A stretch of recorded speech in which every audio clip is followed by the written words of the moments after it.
Morning, everyone, and welcome to today's forum that talks about the factors that affect yield of crops in Malaysia itself.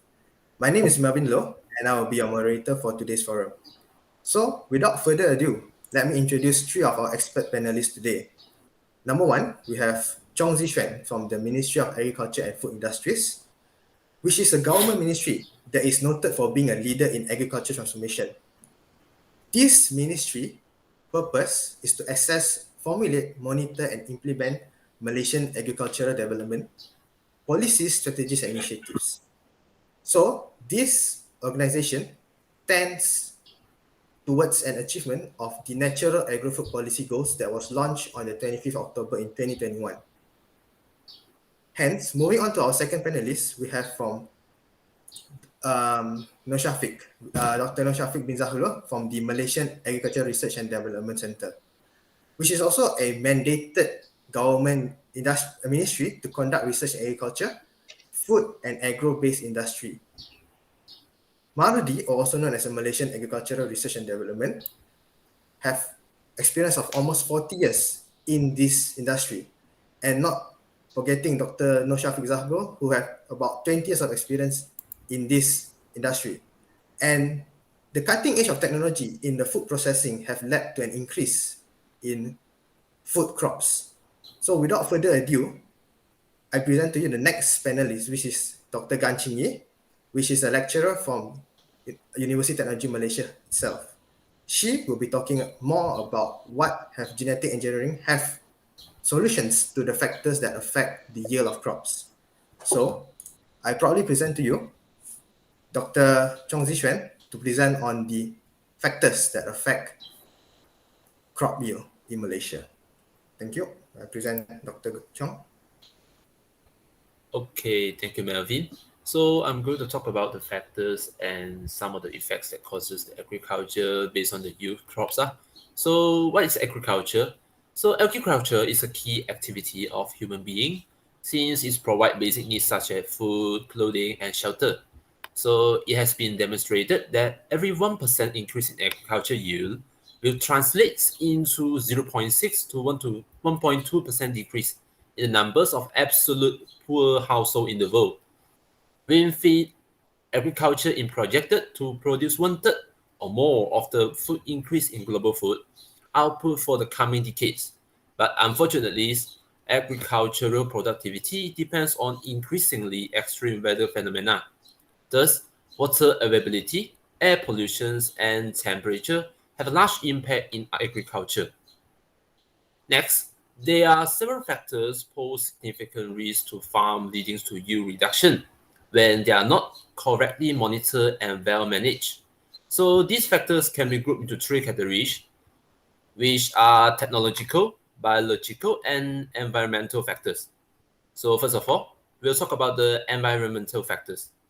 So the environmental factors affecting the crop yields can be classified into abiotic and biotic constraints. Actually, these factors are more intensified with global warming, which lead to climate change. Abiotic stresses adversely affect growth, productivity, and trigger a series of morphological, physiological, biochemical, and molecular changes in plant. The abiotic constraints include like soil properties, such as the soil components, the pH of the soil, and also the physiochemical and biological properties. Next is the climate stresses like drought, cold, flood, heat stress, and others. And on the other hand, for the biological factors, it includes beneficial organisms such as the pollinators, decomposers, and also the natural enemies, and others such as pests, and also some anthropogenic evolutions. Okay, then for the next part, I will talk about the biotic factors. So for the biotic factors, pests and diseases are the main source for the biotic factors. Plant diseases are caused by different microorganisms such as viruses, bacteria, and fungi. In addition, various soil-borne and above-ground insect pests also affect the crop productions. Variation in climatic conditions often favors the multiplication of pathogens, while negatively affecting plant productivity and soil fertility. It causes the reduction of available resources or plants which fail to produce enough biomass, seeds enters the crop use. Climate-driven migration allows the movement of the pathogens and pests from one region to another. Thus, the locally adapted crop genotypes confound new biotic stress factor. The interaction of plants with microbes or the microbes associated molecular patterns can induce resistance to secondary infection by pathogens. Lastly, which is the technological factor. A wide range of technological innovations in agriculture, such as the genetic improvement of varieties, fertilizer technologies, adaptive microbial technology, pesticides, farm machinery, agronomic, and management particles have been achieved through research programs to understand their implications in enhancing the crop yield. In addition, fertilizers are commonly believed to be very important in crop productions, since that they contribute up to 50% of the crop harvest product. Different factors have a negative influence on agriculture practices. For example, in Bangladesh, farmers were given chemical fertilizers and pesticides at a subsidized price and therefore increased their fertilizer application to enhance the crop yield. And for the next example, which in the Philippines, because of the huge amount of lime and urea used by the farmers over the years, so the sugarcane produce there develop lime layer on the subsoil, which causes phosphorus deficiency, while banana farms have excessive potash, which will create an imbalance ratio of potassium and magnesium. So I think that's all from me. So thank you. Okay. Okay, thank you, Dr. Chong from the Ministry of Agriculture and of Malaysia. Okay. So we heard from Dr. Chong that he says that the agriculture industry is a very important industry in Malaysia, and it have contributed to at least 50% of Malaysia's GDP yearly. However, there are a lot of problems in this agriculture industry. So to address this problem, we would like to invite our next panelist, which is from the Malaysia Agricultural Research and Development Institute, Dr. Nur Shafiq, to explain further on a clear and proven solution to solve the issues that have been mentioned by the Ministry of Agriculture. And without further ado, let's welcome Dr. Nur Shafiq. Thank you for our moderator. Okay, there's actually a few ways to solve the issue that have been bothering the farmer regarding the destruction of their crops. The first one we like to use is what we call as marker-assisted selection, while the second one is what we call as transgenic method. Okay. Before this, we actually use a method that we call as conventional plant breeding. Typically, breeders improve crop by crossing plants with the desirable traits that we want to get a better traits that have a high yields or even have a disease-resistant yields. However, this technique is proven to be quite difficult as the new variety usually take 8 to 10 years for the plants to fully develop. So this method take a lot of time. So the breeders are very interested in the new kind of technique that could help to improve this process. Then there's come this new method that what we like to call as marker-assisted selection method.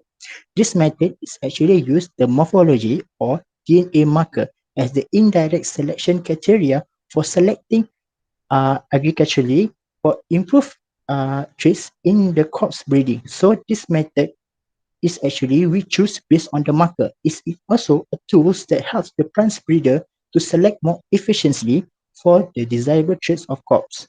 Then what step that we need to take to use this marker assisted selection method? Well, I can summarize the step in the 5 simple steps. The first step that we need to take is actually we need to crossbreed between 2 different plants. For example, plant A have a lot of branch but less leaf, while plants B have a lot of leaves but less branch. So when we cross these 2 kinds of plants, we can actually create the traits that we need. But how do we want to check whether or not the plants that we have been crossbreed have the desirable traits that we want? Then that comes the second step, which is we need to isolate the DNA of every crossbreed plant that we have been used.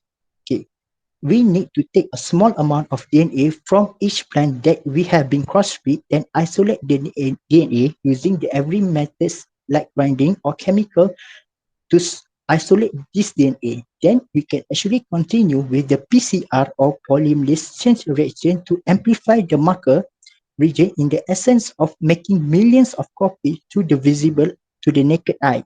Then after we run through the PCR, we can continue with the gel electrophoresis process.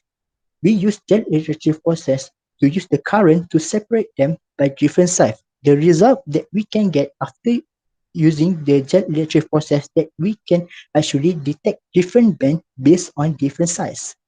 The result that we can get that we can detect different bands for different size marker. So in this case, we can actually check whether or not that our sample have the desirable traits that we want or not. Okay, for the advantage of using this multiple axis selection marker is that first of all, it is easy to use as it doesn't not require a lot of step. Secondly, it only need to use a small amount of DNA to check whether or not the plants have the desirable traits that we want. And have we also use a low cost, so which save a lot of money and time, and it also have a high rates of polymorphism, which is the discontinuous of genetic variation resulting in the occurrence of several different forms or types individual among the species. Now that's all for the multiple axis marker. Then we can continue with our second method, which is the transgenic method. This method is actually a method which a gene is transferred from one organism to another organism using the genetic engineering applications. The product that we can obtain from the transgenic method is what we like to call it as transgenic plants. The purpose for producing these transgenic plants is actually to obtain an ideal traits that we want. There's actually two methods under this transgenic method, which is the first one is the agrobacterium mediated gene transfer, and the second one is the gun gene method. Okay, the agrarian mediated gene transfer is actually a technique which the bacteria is incorporated into a T plasmid with the desirable genes that make to infect the plants, while the gun gene method is actually which we use a desirable genes that we want that we coated it in a golden or tungsten particle and then we bombarded into the particle. Once we bombarded in the infected plants, the sequence we incorporated into the plant cell which we proliferate by the tissue plants method. Okay, that's all from for my part for the transgenic method later on that we can discuss later. Now back to our moderator. Thank you. Okay, thank you, Dr. Nur Shafiq, from the representative from Mahdi itself. Okay, we can see here that modernization and smart agriculture are the key game changers to transform the agricultural industry of Malaysia sector under the National Agro-Food Policy of 2021 to 2030 that focus on approaches of modern technology and sustainable development in line with Industry Revolution 4.0 and the Sustainable Development Goals for the year 2030 that have been set up by our previous Prime Minister, Dato Seri Ismail. So here, we would like to take a look on how does genetic engineering helps to give a focus on how do we solve factors that affect yield of crops, but into a more modern way. So here we present to you Dr. Gan Chin Yee, a lecturer from University of Technology Malaysia herself, to give her talk. Thank you.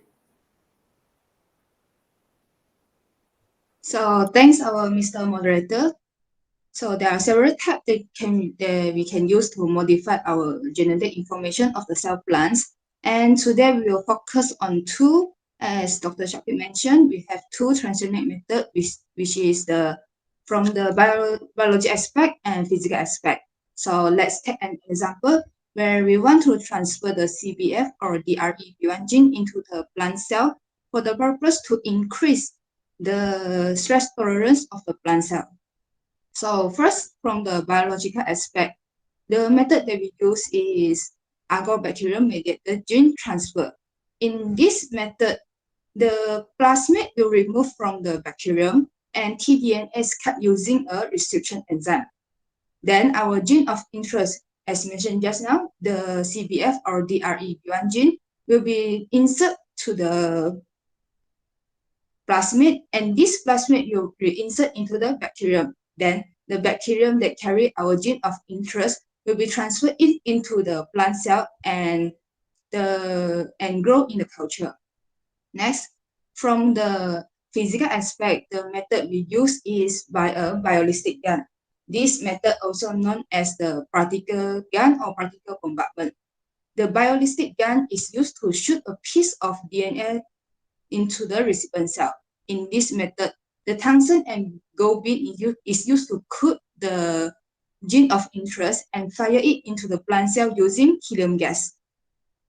The particle will pass through the plant tissues and release the gene of interest, which is the CBF or the REB1 gene, into the plant chromosome, and in the nucleus, the gene will integrate with the plant genome.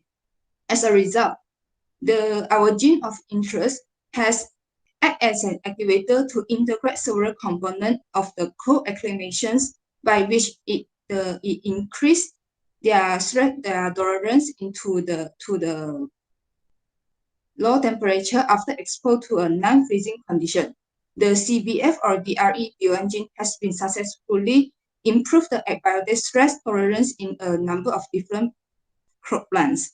So both of these transgenic methods can be used to increase the nutritional level of the crops and produce the plant resistant that towards the biotic and abiotic stress. What we should do is determine our gene of interest and transfer it into our cell to get the desired product. So I think that is all for the technical. I will pass it to our moderator. Okay, thank you, Dr. Gan, for the methods that you have told just now. So we conclude today's forum with saying that from this forum, many of us students, lecturers, staffs, as well as other NGOs have learned a variety of latest agricultural methods and innovations so that the Malaysian agricultural community can participate in the movement of leading the agricultural revolution in the IR 4.0 era that is taking place around the world. And by using all the latest steps, we are in a clear path to make Malaysia one of the best in the food security in the future. And let me quote from Dr. Seri Ismail Yaakob herself, said that the main objective of organizing and promoting an agro-food sector in the food industry is to diversify the products and the success of the enterprises in Malaysia itself. And we say that in this year, we can say that the hybrid of how we are using traditional methods and as well as modern methods is a good combination to give a good agro-food sector so that Malaysia can be one of the future in agricultural community. And we end today's forum. Let's everyone open our camera and take a group photo. Okay, so without further ado, I as a moderator, I would like to apologize if I have any mistake in my pronunciation or in whatever I've said now. And I also like to thank our three expert panelists, Dr. Gan Chin Yee, Dr. Chong Zhi Xuan, and Dr. Nur Shafiq, for your time. And we hope to work together in the future. And thank you also to University of Technology Malaysia for organizing this forum to give better exposure to the students itself. Thank you.